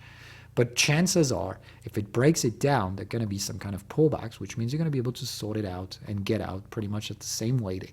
Otherwise, well, like I said, if this thing goes up, it's not going to go down afterwards. I think in here is a breakout area. So it's really more like, if there is a reason to take some risks in Atom, it's really now. It's really a make it or break it. If it breaks, well, too bad. Probably going to be taken market share by Ethereum, by the way, but there's not that many market shares to be taken on. So it's really like Atom doesn't really work out, but if it does work out, the range is mature, it's been accumulating for a shitload of time now, it's ready to break. If it breaks, to me, it's an open door to say value is following that trade as well. As a value investor, I think Atom should be in every portfolio. Take the risk appropriately. That means Atom should be overweighted, but not until the end of the day. That means if it breaks down, the overweighting you made should be removed and Atom should be pulled out of the portfolio. But is it a good asset to take a risk? Frankly speaking, that's a big fucking yes. This asset hasn't been trending down. This asset's been ranging flat. So that means either that's ranging flat before disappearing, and that's a possibility. You know where it's going to play out. If this guy breaks down to 0.11%, that's really not a good sign. That's really a sign that if there is ever an attempt to rebound, possibly you should remove the overweighting asset. Just say, okay, I can keep a slow portion of the portfolio, but if you overweight Atom in a portfolio, if it goes down back there, it's not possible anymore. That's a sign that says, no, it's not working, folks, just go out. If it goes there instead, that's really like, okay, I'm going to keep the overperformance and not removing it. So that's really the way to go. I think Atom very interesting, but a lot to prove. But if it's start to prove, it's going to be with value, and it's not going to stop. If you look at the other ones, like Near Protocol, at the bottom of the range, I think this was really worth it. You can see it's not having that much history compared to the other, but in the weekly chart, as you can see, moving average is now falling, but we're trading above it. We're testing the resistant context, so I wouldn't buy there. But if this guy goes there, that's maximum target to me. So this one is probably going to top-ish at 0.45. So there could still be, I guess, Near could be a good vector. It's probably going to trade at least at the same current weight, very less likely lower. But it needs to maintain the bullish pressure. If it rejects the moving average and go back down there, that's a very bad asset. So you should always bear that one in mind, okay? There's always risk.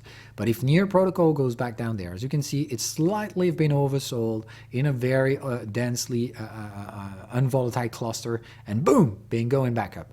If it succeeds taking back on to this moving average, that's positive. Do I say there is still room to improve? If it goes there, get rid of it, or at least remove your overperformance and dilute the gains into some other assets to kind of reweight the portfolio.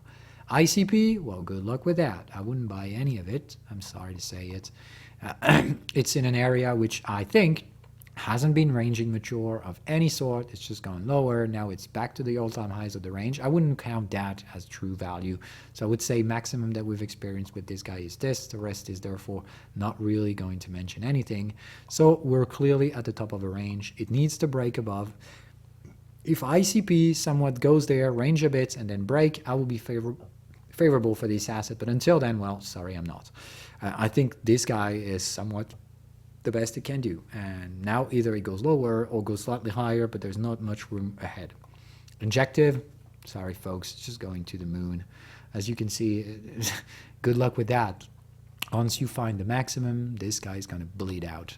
It's just like the others. It's just to say, this is just a wave A of a range. It's just, yeah, go higher, go lower, and then you're going to get a range. So I don't know how much Injective is worth, but for now, best case I would pay for it is 10. Is 1/10%. So that's really the way to go. It's twice that level now. Surely it can go higher. Like I'm saying, when things go higher, I'm not going to fight against them. I'm just saying, well, I'm not buying it because I know very much I can lose 50% of the dominance out of this, and it would just be going back to average. So if this thing really is a piece of shit, which could be, I mean, frankly, I don't know what Injective is doing that none others do, but the frank is, well, if it doesn't, it's going to go back to the bottom of the range, break the rising moving average. That means, well, this thing could pretty much lose all the advantage it has now. So that doesn't mean the prices of Injective will go down. Remember, we're going from 1.5 trillion to somewhat like 7, so there is still a 4.5x to be made. But the thing is that, well, out of this 4.5x, if this guy gets divided by 4, that means it's going to trade at its current price. That's really the way to go. OP, as you can see, going higher, higher, no structure at all. So this thing will go higher as it does, and then it will go lower. I'm waiting to see value. That means a range. When these guys will range, I'll know just how much they weight in a portfolio. For now, they're going higher, so don't fight against that. That's really the way to go. As you can see, Injective, on the other hand, is just absolute bunkers. I mean, this thing is just going parabolic.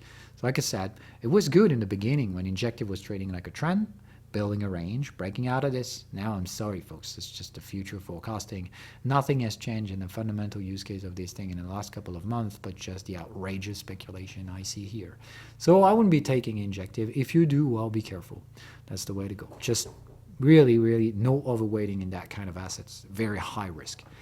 OP, like we stated, lack of history. So if you take that in a portfolio, surely you can do it, but there's no way you can overweight it because you don't know how far it can pump up.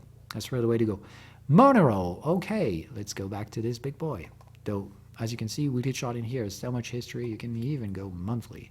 Monthly chart, we're oversold, so that's very simple. You've seen what the other assets are doing in these kinds of contexts. Okay, the moving average has been rising and then falling. Bare minimum is to get to test this. So I think Monero is at least going to be tested.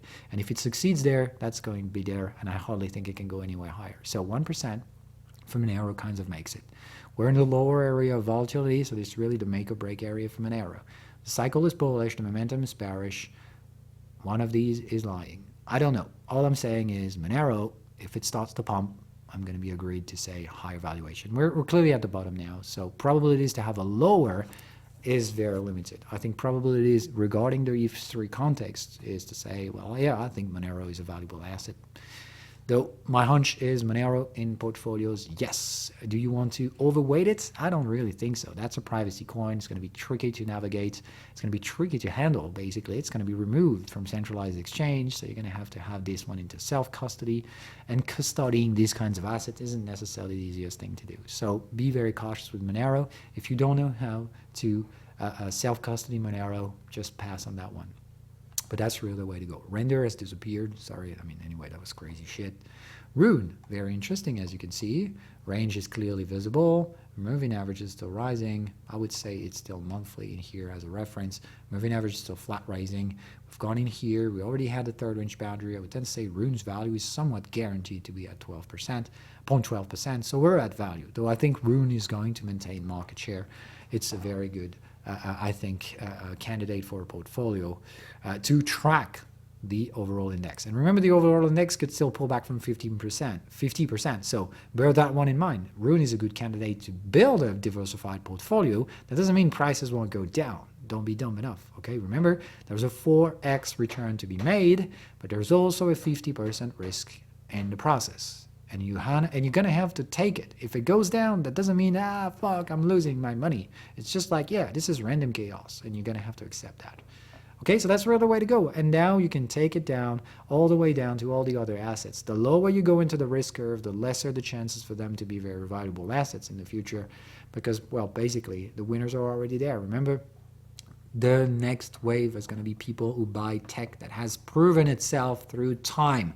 They're not going to go the speculative end of the stick with over-leveraged trade. Maximum they will do is probably 2x.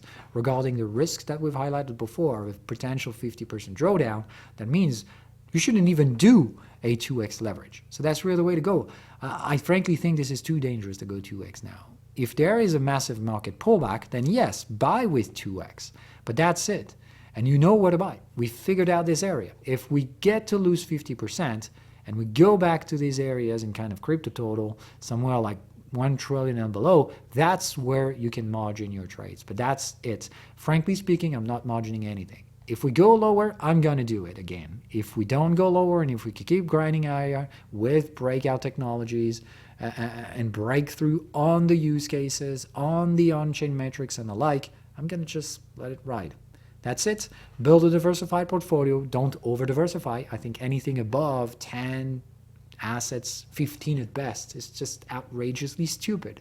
There's no room for everyone. And it's not by just betting on 100 horses that you're going to be there to make money. Remember, the winners are already there. The probability for an outsider to come out of nowhere, therefore needing to decentralize, therefore paying for the development cost, that means diluting the supply in the coming years, when some others are already decentralized, highly distributed, and very resilient due to the history that they're proven to be.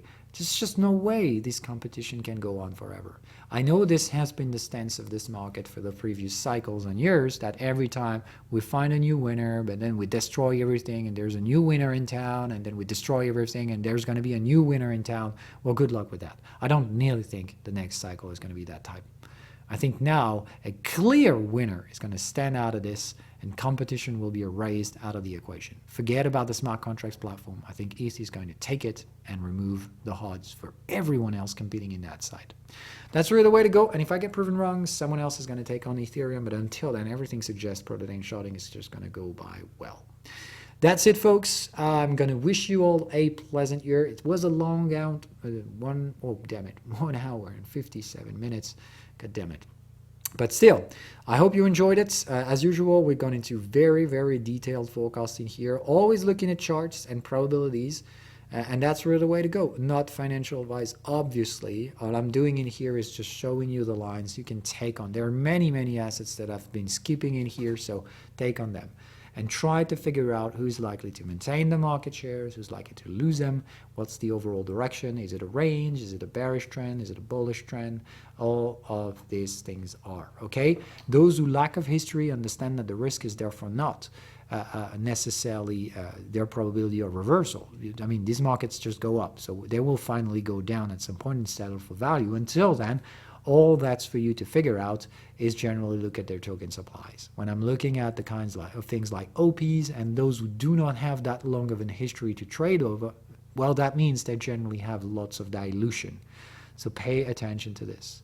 If you buy into a token that gets to be 100% plus inflation on the year ahead, pay attention to this. That means, well, there will be double the supply a year in the future. And therefore, most of the gains that could be made, both in market shares and like, could be very well taken by someone else but you.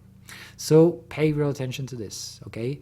We said maximum 4x returns. That means if there is a 4x return, and if you get a 100% inflation, that means you're going to get half of it in your pockets. And the other half is going to be for those who created that blockchain and going to dilute the supply on your head. So take that one in mind. That's the reason why if you go for the already distributed supply, you're really removing that risk. On the other hand, make your own research. That's really essential in crypto. All I'm saying is the charts don't lie. Frankly speaking, I think those who are able to capture market shares in the next cycle are easily visible. Not financial advice. Do your own research. Bye, guys.